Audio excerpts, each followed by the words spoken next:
자기의 모든 소유 곧 생활비 전부를 넣었느니라 하시니라. 아멘. 우리 옆에 있는 분들 이렇게 인사해 주셨으면 좋겠습니다. 하나님 은혜 많이 받으십시오. 하나님의 은혜 가운데 우리가 오늘도 하나님의 말씀이 들려지는 축복 있기를 다시 한번 축복합니다. 우리가 지난 3주 동안 세 번의 말씀을 사명에 대해서 계속해서 우리가 말씀을 나눴습니다. 사명자의 모습은 어떠해야 하는지 계속해서 또 보았습니다. 첫 번째 주는 스데반의 이야기였습니다. 그의 목숨을 건 죽기까지 보여주셨던 그 삶의 모습, 하나님은 살아계십니다를 증거했었던 그 삶의 모습을 통해서 사명자란 이런 것이구나 라고 하는 것을 우리가 볼 수 있었고, 두 번째 주에서는 느헤미야 이야기를 보았습니다. 자신이 굉장히 고위직 관료였음에도 불구하고 자신의 것을 내어놓고 공동체를 살리기 위한 그 길로 나아갔었던 느헤미야의 모습을 보았죠. 특별히 자신의 일이 아니었습니다. 민족의 일이고, 그리고 자기와는 큰 이해관계가 없었던 일임에도 불구하고 자신의 일이라 여기며 울며 그 공동체를 세워나갔었던 느헤미야의 모습을 보면서 사명자란 내 개인의 문제에 천착하는 것이 아니라 공동체를 세워나가는데 에너지와 힘을 쓸 수 있고 열정을 쏟을 수 있는 사람이 사명자이구나라는 것을 우리가 또한 볼 수 있었습니다. 그리고 우리가 지난주에 보았었던 말씀이 달란트 비유의 이야기였습니다. 1달란트 받았던 사람, 2달란트 받았던 사람, 5달란트 받았던 사람. 그런데 예수님께서 말씀하시기를 어떤 이에게는 잘하고 충성되기 잘했다라고 했는데 어떤 이에게는 왜 이렇게 게으르냐, 왜 이렇게 못됐냐라고까지 굉장히 말씀을 하시죠. 근데 이제 그 이야기를 우리가 잘못 해석하면 열심히 모든 것에 대해서 열심히 해서 큰 성과를 내야 됩니다라고 하는 오해를 우리가 할 수 있겠습니다만, 사실 예수님께서 말씀하셨던 이 달란트의 이야기의 비유는 그것이 아니라 1달란트 받았던 사람이나 2달란트 받았던 사람이나 5달란트 받았던 사람이나 자신에게 주어진 그 달란트를 가지고 하나님, 이 적은 일에 제가 충성되이 감사하며 해 나갈 수 있는 사람, 특별히 그렇게 할 수 있었던 원동력이 무엇이었느냐에 대한 포인트였죠. 그것은 바로 하나님은 선하신 분이시라는 거, 하나님은 사랑의 하나님이시라고 하는 사실을 우리가 신뢰할 수 있을 때 작은 거에서부터 감사하고 충성되이 그 일을 행할 수 있었다라고 하는 것을 우리가 볼 수 있었습니다. 오늘 그래서 마지막 이 4번째 주 어떻게 보면 이 사명의 마지막 이야기를 하고자 합니다. 여러분, 이 마가복음 12장 41절에서 44절까지의 말씀, 여러분 성경 본문을 혹시 보시면서 그런 생각이 들지 않을까요? 오늘 설교는 대충 어떤 내용이겠다라고 하는 것이 혹시 좀 가늠이 되지 않으셨을까 싶습니다. 교회 생활 오래 하셨거나 설교를 많이 들으신 분들은 사실 오늘 본문을 보면서 이런 생각을 하게 되어 있습니다. 사명자? 그러면 뭐 헌금? 오늘 특히 과부의 헌금 이야기 나왔으니까 오늘 헌금 설교 하시는구나, 목사님 헌금에 대한 이야기를 좀 하시려나 보다라고 생각이 드실 것 같습니다. 오늘 본문 이야기 보면 헌금 생활 잘 하셔야 됩니다 라고 하는 이야기, 즉 헌금 권면의 이야기로 풀어낼 수도 있죠. 그 부분도 있습니다. 그런데 제가 이해하기에는 그것이 주된 핵심이 아닙니다. 예수님이 헌금한 맞은편에 앉으셔서 사람들이 돈 넣는 모습을 보셨다라고 기록합니다. 41절 말씀인데 종이 성경을 있으시면 동그라미를 쳐보셔도 좋고 앞에 있는 화면을 함께 보시면서 다시 한번 확인을 좀 해보셨으면 좋겠습니다. 읽겠습니다. 시작. 예수께서 헌금함에 대하여 앉으사 우리가 어떻게 헌금함에 돈 넣는가를 보실세. 여러 부자는 많이 넣는데, 그러니까 지금 헌금함이 이렇게 있는데 예수님이 그 옆에서 지금 뭐 하고 있는 거예요? 지켜보고 있는 거예요. 저 사람 헌금을 어떻게 하고 있는가? 이렇게 집어던지고 있는가? 한 손으로 넣는가? 두 손으로 넣는가? 어떻게 다르게 하는가? 그거를 보려고 하는 것은 아닐 것 같은데 아무튼 지켜보고 있었다라고 하는 것을 오늘 성경은 보도하고 있고, 특별히 돈 넣는 모습을 보셨다라고 할 때에 그 지점이 굉장히 중요한 지점이 하나 나오는데, 무리가 어떻게 어떻게 헌금함에 돈 넣는가를 보셨다라고 하는 내용으로 오늘 성경이 알려주고 있죠. 그러니까 오늘 죄송합니다.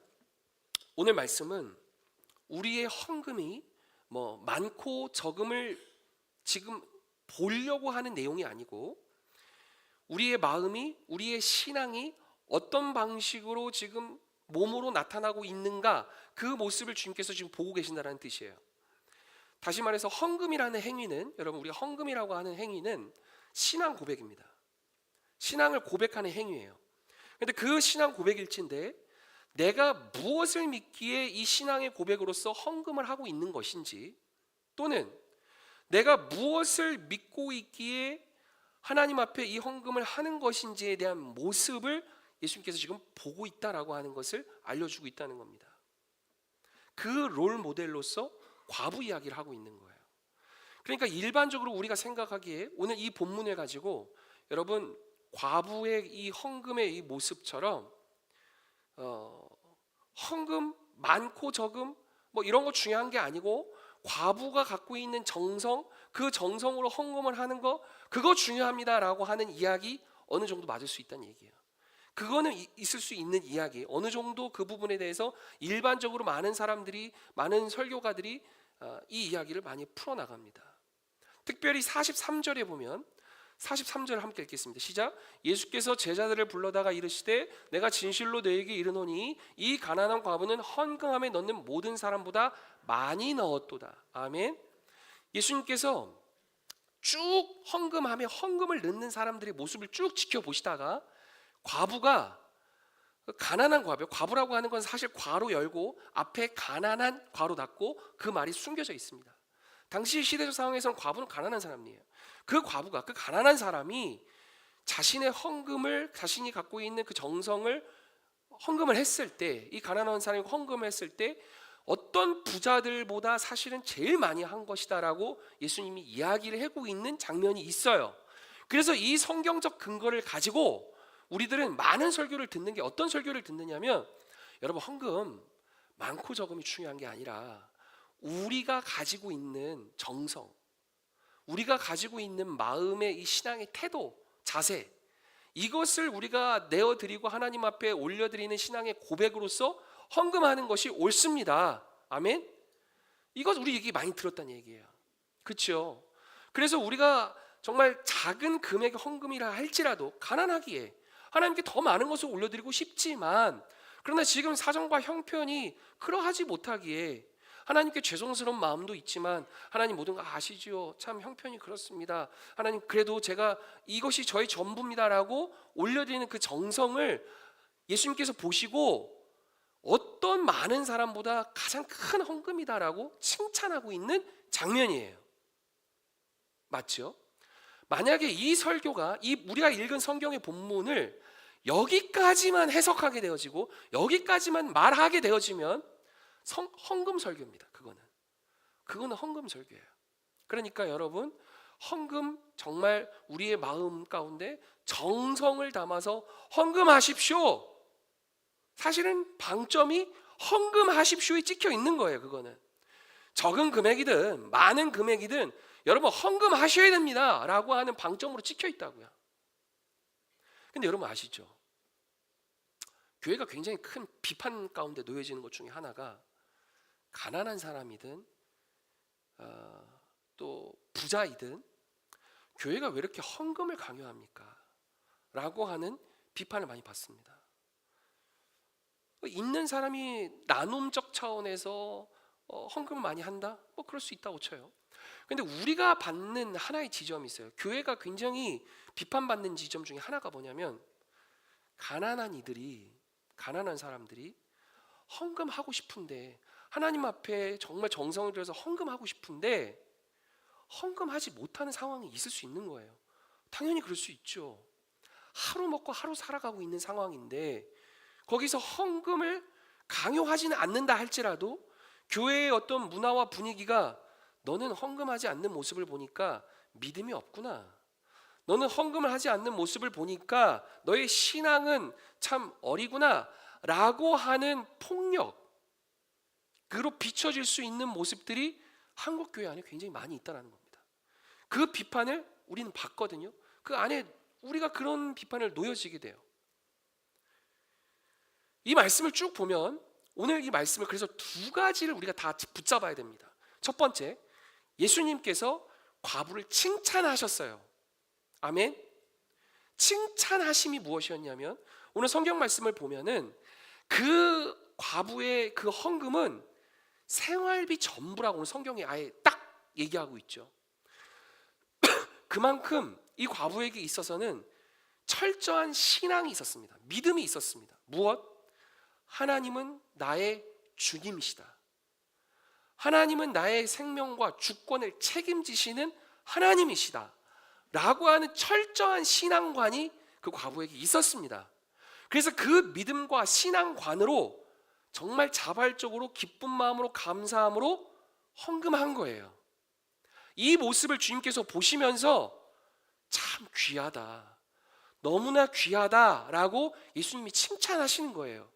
여러분, 이 말씀도 잊지 마셔야 됩니다. 이 말씀 첫 번째 붙잡아야 되고, 여기서 끝나면 안 돼요. 그러면 현대 교인들이 아닌, 그리스도인들이 아닌 이들이 교회를 향해서 욕하고 비난하는 것에서 자유롭지 못해요. 여기서 더 나아가야 되는데 오늘 이 지점을 우리는 꼭 반드시 기억해야 됩니다. 두 번째가 뭐냐면, 우리가 이 일반적인 해석 넘어서 무엇을 얘기하냐면, 자, 하나님 나라, 우리가 생각하는 하나님 나라에서는 가난한 자든 부한 자든 하나님이 주시는 은총과 은혜를 모두가 다 동일하게 누릴 수 있는 곳이 하나님 나라인 줄 믿습니다. 그런데 내가 경제적인 형편, 우리는 돈을, 하나님 믿고 살아가는 사람들에게 있어서의 돈은 선물인 줄 믿습니다. 하나님이 은사로 돈을 준 사람이 있고, 하나님이 은사로 돈을 주지 않고 다른 것을 주신 사람도 있을 수 있는 거예요. 그런데 현대 자본주의의 이 프레임 안에서 교회도 똑같이 돈에 종속되어져서 돈이 마치 헌금의 어떤 많고 적음이 마치 신앙의 어떤 그것을 신앙이 있다 없다를 판단하는 어떤 조건과 기준으로 되어지는 것, 그것에 대해서 오늘 경종을 울리고 있는 지점이 있고, 또 하나는 여러분 이 말씀을 꼭 기억하십시오. 이 가난한 과부를 너희들 지켜야 한다는 것을 얘기해요. 제가 이 말씀을 좀 더 풀어서 설명해 드릴게요. 12장 오늘 41절 봤죠? 본문 말씀 바로 전에만 좀 보십시오. 41절 전에 무슨 이야기가 나오냐면 40절 말씀 읽겠습니다. 시작. 그들은 과부의 가산에 삼키며 외식으로 길게 기도하는 자니 그 받는 판결이 더욱 중하리라 하시니라. 여러분, 우리가 읽은 말씀이 41절이에요. 41절부터 44절까지 그 과부의 헌금을 보시면서 예수님이 칭찬하신 모습인데, 사실 그 전에 예수님이 굉장히 뼈 아프게 콕 집어서 얘기하신 지점이 뭐냐면, 야 종교 지도자들아, 그리고 당대의 교회의 지도자들 또는 당대의 교회를 향해서 굉장히 뼈 아프게 콕 찌르면서 얘기한 지점이 뭐냐면, 너네들 지금 과부의 가산을 삼키고, 성경의 표현에 하면 삼키고, 그것을 저의 정말 직설적인 표현으로 얘기하자면 그 골수를 뽑아 먹으면서까지 그 과부를 지키지 않고 가난한 자를 지키지 못하고 그 가난한 자의 헌신과 그 가난한 자의 그 사랑과 그 정성과 헌신을 너무나 당연하게 여기는 이 외식하는 자들아, 니네 그러면 안 돼 라고 하는 말씀을 하시고, 그리고 이어서 41절과 44절에서 예수님이 그런데 그 과부의 정성과 헌신은 너희들이 알아야 된다. 그리고 나서 44절 이후에 그 다음 장에 이어진 내용이 뭔지 아십니까? 예수님이 성전이 무너질 것이다 라는 점을 예고하고 얘기해요. 여러분, 이 맥락을 쭉 같이 해석하면 어떻게 되는 것입니까? 교회라고 하는 곳이, 현대 교회라고 하는 것이 가난한 자나 부한 자나 모두 다 동일하게 하나님의 은혜를 다 누리며 내 주인은 하나님이신다를 동일하게 고백할 수 있는 자들이 모인 곳이 교회여야 한다. 있는 자나 없는 자나 동일하게 나에게 주어진 재물, 나에게 주어진 돈, 나에게 주어진 건강, 나에게 주어진 달란트, 그 모든 것들을 통하여 하나님의 하나님 되심을 증거하며 살아갈 수 있으면 된다. 그런데 너희들 만약에 지금 당대에도 그랬고 지금도 그렇고 돈이 가난한 사람, 심지어 가장 가난한 이들이 하나님 앞에 정성을 들이면서 하나님 저 이것밖에 없지만 하나님 이거 정말 다 주님께 다 올려드리고 싶어요 라고 그 엄청난 헌신을 하나님 앞에 올려드리고 그것을 지켜나갈 때 대다수의 종교 지도자들 또는 대다수의 많은 성도들이 그것을 절대로 당연하게 여겨서 안 되는 것이고, 절대로 그것을 그렇게 하지 못하는 이들에게 너는 왜 못하고 있니? 라고 하는 핍박 또는 그러한 모습으로 나타나서는 안 된다. 그렇게 되어지면 어떻게 되는 줄 아니? 교회가 무너질 거야, 성전이 무너지게 될 거야 라고 하는 지점을 얘기하고 있다는 겁니다. 저는 오늘 이 지점이 왜 우리 사명과 연결이 되어지느냐, 제가 오늘 바라고 꿈꾸는 사명자가 있는 교회라고 하는 모습을 말씀드리고 설교를 마치겠습니다. 제가 생각하는 교회는 가난한 이들로 대표됐지만 사실 우리 모두 다 가난합니다. 어느 정도 다 그냥 다 먹고 살아가는 우리 모든 동일한 성도들일 겁니다. 그런데 첫 번째, 우리들의 마음 가운데 이 모든 경제적 주권과 이 모든 것을 주시는 이가 하나님이심을 고백하는 믿음과 마음이 우리 모두에게 다 있었으면 좋겠습니다. 그래서 주신 이도 하나님이시오, 가져가신 이도 하나님이시오, 그리고 우리의 생명의 영원함을 하나님께서 갖고 계시는 주님을 내가 알기에 하나님, 저는 저의 모든 주권을 하나님께 맡길 수 있습니다라는 그 고백으로 정성껏 헌금할 수 있는 사람이 다 되셨으면 좋겠어요. 그런데 두 번째는 그것이 그렇게 정성을 들여서 하나님께 헌금하고 예물을 올려드리고 이렇게 하는 그 모습을 그냥 교회 안에서 저분은 참 신앙이 좋아서 저렇게 참 잘하는구나 라고 그냥 적당한 미담으로 그치게 되어지면 여러분, 그것은 폭력으로 변질될 가능성이 매우 커집니다. 그렇지 못한 사람들은요,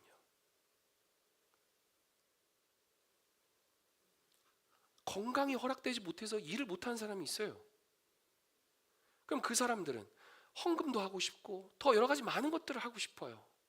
그런데 헌금 많이 하고 또 뭐 교회에 많은 기여를 하고 막 이렇게 하는 사람들, 그런 사람들이 믿음이 큰 것으로만 이야기되어지는 모습, 그것이 매우 아주 좋은 미담으로 계속해서 나아가게 되어지면, 아니 그렇지 못한 사람들은요, 마음은 있고 중심은 있는데 그렇지 못한 사람들은 어떻게 되는 거예요? 그 사람들의 마음은요, 그 사람들은 어떻게 그 폭력 앞에 어떻게 그 사람들은 감당할 거예요? 너무 불의한 거 아닙니까? 오늘 성경이 지적하고 있는 지점은 무엇이냐면, 우리가 이 두 번째 지점을 또 기억해야 되는 게 무엇이냐면, 만약 우리에게 주어진 것으로 최선을 다해서 나아가는 사람들이 우리 가운데 있게 되었을 때에 이 모든 것들을 너무도 당연하게 여기면서 골수 뽑아먹지 말고 피 뽑아먹지 말고 그들이 정말로 하나님 앞에 올려드린 그 예물과 그 감사함을 하나님께 올려드렸다면 우리 모든 이들이 그 모습을 바라보면서 그 정성과 그 감사에 하나님께서 이렇게 역사하셨습니다를 다시금 보여드릴 수 있도록 힘을 모으라는 얘기예요. 그것이 교회의 지속 가능성을 얘기하고 있는 지점인 거예요. 여러분, 잘 한번 생각해 보십시오. 교회가 언제부터 이렇게 힘이 무너지기 시작했을까? 교회가 왜 이렇게 힘이 없어지기 시작했을까를 잘 생각해 보면 특정한 사람들 몇 명에게 집중되어지거나 어떤 사람들에게 그 힘이 몰려지기 시작하게 되어지면 대다수의 사람들은 큰 관심을 안 갖게 되어지게 되는 것이고 공동체성이 와해되어질 수밖에 없는 겁니다. 제가요, 우리 교회 재정에 대한 부분을 제가 뭐 다 일일이 막 이렇게 직접 보고 막 이렇게 관여하고 그렇게 하진 않습니다. 우리 장로님들께서 그 부분께서 알아서 하시는 부분이고 살림을 하시는 부분이 있습니다만, 제가 한 가지는 알고 있는 게 있어요. 뭔지 아십니까? 여러분 주보 보면 아시겠지만 감사 헌금을 하시는 사람들의 수, 그리고 하나님 앞에 11조를 올려드리는 사람들의 수 점점 늘어나고 있어요. 굉장히 좋은 지점이죠. 감사한 지점이죠. 제가 그래서 이 지점을 보면서 제가 어떤 것을 깨닫냐면, 아 그렇구나, 교회의 지속 가능성, 그리고 교회의 참된 교회의 가치를 우리가 추구하며 갈 수 있다라고 하는 것은 가난한 사람이나 또는 어떤 독지가나 그런 사람들에게, 한두 사람에게 집중되어지는 헌신으로서 교회가 움직여지는 것이 아니라, 만약에 독지가가 큰 헌금을 했다, 또는 가난한 이가 자신의 전 재산을 통해서 헌금을 했다라고 한다면 그것을 우리는 감사함으로 그저 그냥 감사합니다라고 거기서 끝내는 것이 아니라, 그것을 우리가 알았다면, 그것을 우리가 배웠다면 이것을 어떻게 순환시킬 수 있을까? 이것을 어떻게 지속 가능하게 우리가 같이 함께 이것을 함께 연대할 수 있을까를 고민할 수 있는 교회여야 된다는 거예요. 제가 우리 장로님께 예전에 제가 청빙 받을 때, 담임 목사 청빙 받을 때 장로님께서 저에게 말씀하십니다. 목사님, 사례비를 많이 드릴 수가 없습니다. 우리 교회 형편과 사정을 아시죠? 우리 교회의 사례비는 이 정도 될 것 같습니다. 괜찮으십니까? 라고 이야기했을 때 제가 딱 드린 말씀이 있어요. 여러분 이건 다 하셨으면 좋겠어요. 기억하셨으면 좋겠어요. 교회는 담임 목사에게 최선을 다해서 예우해 주십시오. 담임 목사는 최선을 다해서 목회하겠습니다. 그러면 되는 것 같아요. 이 마음이 저는 우리 모든 교우들이 함께 있었으면 좋겠다는 거예요. 가난한 자나 부한 자나 우리의 삶의 주인은 하나님이신다는 것을 고백하면서 자신의 전부를 다 드릴 수 있는 믿음이 다 있어야죠. 그런데 현실적으로 그러지 못한 상황 가운데 놓여져 있다 할지라도, 그런 상황이 펼쳐졌을 때 우리가 저 가난한 사람은 왜 이렇게 헌금이 적어? 라고 하는 것을 생각하는 것이 아니라, 그들도 지금 최선을 다해서 하나님 앞에 나아가고 있음을 인식할 수 있는 마음으로 우리가 감사함을 가졌으면 좋겠고, 또는 부한 자가 하나님 앞에 헌금하고 또 우리가 예물을 하고 이렇게 교회를 헌신하고 나아가는 그 모습일 때 우리는 그것을 매우 당연하게 여기면 안 되고, 그것을 감사함으로 받고, 우리는 그럼 또 어떻게 이것을 선순환해서 그분에게도, 우리 집사님에게도, 우리 장로님에게도, 우리 권사님에게도, 우리 목사님에게도 어떻게 이것을 다시 돌릴 수 있을까, 선순환할 수 있을까를 함께 연대할 수 있는 사람들이 저는 사명자가 있는 교회라고 저는 믿습니다. 그것이 오늘 성경에서 얘기했었던, 예수님이 알려주고 싶었었던 과부의 헌금의 그 모습을 축복하고 칭찬하면서도 제자들한테 그 지점을 알려줬던 거예요. 제자들아, 봐라 너 이 과부의 헌금 받지? 이 귀한 헌금 너 받지? 그런데 이 과부의 헌금을 쪽쪽쪽 빨아먹고 위선과 가식으로 살아가고 있는 저 종교 지도자들 보고 있니? 너 알고 있니? 너네들은 세상에 나아가서 이제 정말 새로운 교회, 예수의 제자로 너희들이 살아가게 되어질 때에 이 모습을 너희들은 반드시 개혁해야 된다라고 예수님이 제자들에게 알려주고 있는 장면인 거예요. 저는 이 지점을 여러분들에게 꼭 말씀드리고 싶습니다. 한국 교회가 여러분 변화되어야 돼요. 한국 교회 반드시 변화되어져야 됩니다. 더 이상 물질이, 돈이 교회의 기준이 돼서는 안 됩니다. 제가 조금 더 노골적으로 하나 얘기할게요.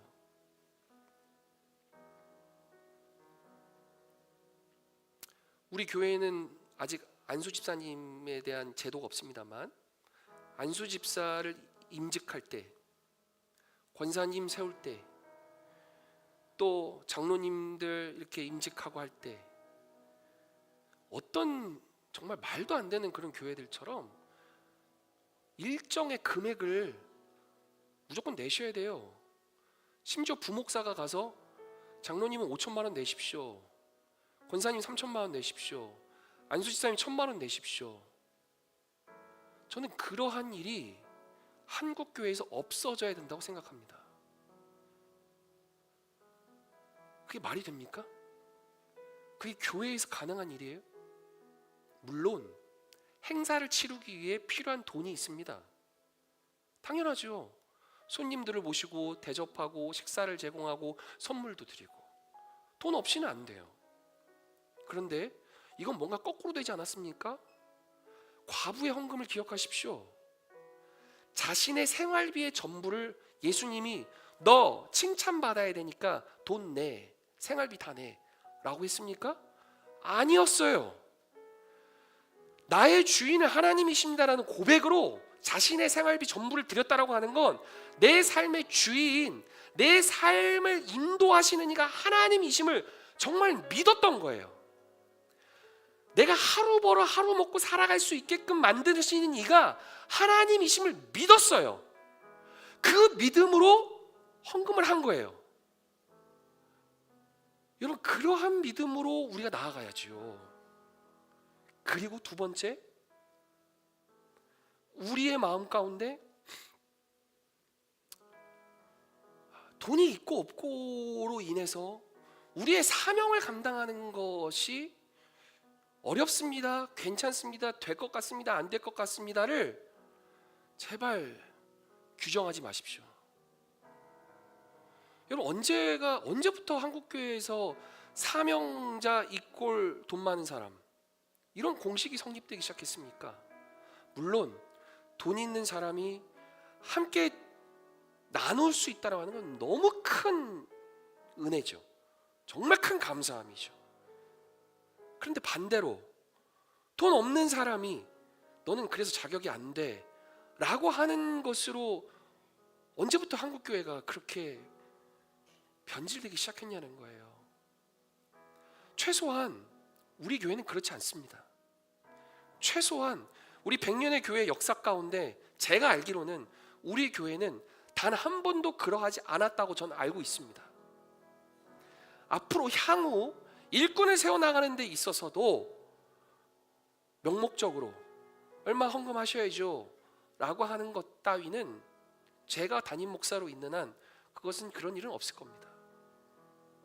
자발적으로 제가 은혜가 커서요, 제 마음 가운데 이런 것들이 우리 교회에 보이기 시작하는데, 이런 부족함들이, 성벽이 이렇게 무너져가는 것들이, 이렇게 부족한 것들이 내 눈에 보여서 자꾸 밟혀서 목사님 저 이렇게 헌신하고 싶습니다 라고 한다면요, 그것이 얼마나 귀한 일이겠습니까?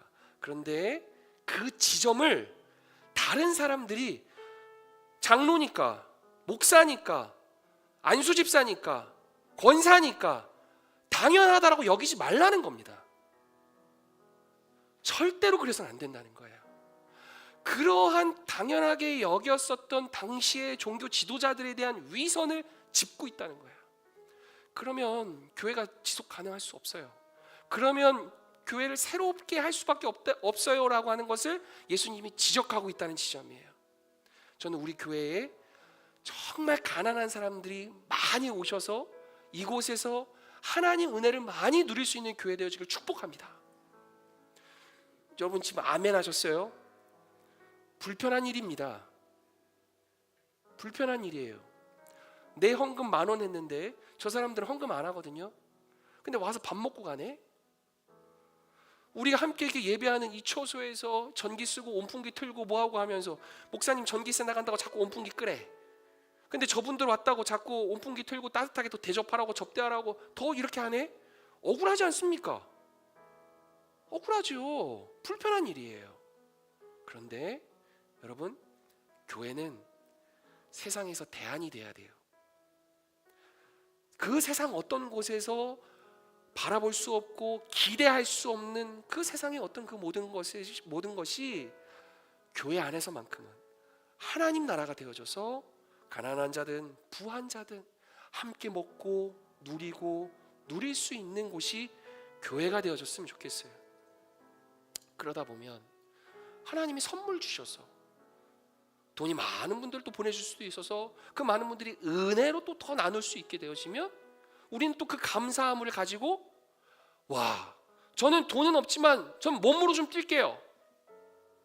저는 돈은 없지만 제가 시간을 더 드릴 수 있을 것 같아요. 여러분, 이러한 선순환이 되어질 때 교회는 성장하는 겁니다. 그리고 빛이 되는 거고 소금이 되어질 수 있습니다. 여러분, 이런 교회 멋있지 않습니까? 이런 교회가 꼭 있어야 되지 않겠습니까? 저는 보여주고 싶어요. 우리 선배 많은 목회자들, 목사님들 많이 있는데, 목사님, 제가 보기에는 우리 백석교회 너무 건강한 교회인데 제가 목사님들한테 알려주고 싶은 거예요. 선배님한테 알려주고 싶은 거예요. 목사님, 이게 맞아요. 목사님, 이게 맞는 것 같아요. 그리고 진짜로 이 길이 맞았어요 라고 알려드리고 싶어요. 그들이 그게 몰랐을까요? 알았을 수 있죠. 그러나 적당히 타협했을 겁니다. 여러분, 우리 교회에 이 기준을 정확히 놓고 가난한 사람이든 부한자이든 나에게 사명 주어진 것을 감사함으로 다 충실히 감당할 수 있는 우리 모두가 되어줬으면 좋겠어요. 절대 돈이, 물질이 우리의 사명을 감당하는 것에 대한 기준이 되지 마십시오. 그리고 그걸로 판단하지 마십시오. 단, 여러분들에게 면죄부를 주는 건 아니에요. 이것도 잊지 마셔야 돼요. 예수님은 그 가난한 자의 정성과 사랑과 헌신을 정말 칭찬하셨어요. 근데 그건 우리가 우러나야지. 내 마음 가운데 진실된 마음이 있어야지. 그렇지 않습니까? 여러분들 가운데 그래서 저는 이 기도가 있는 거예요. 우리 교회 안에 더 큰 은혜 있게 하여 주옵소서.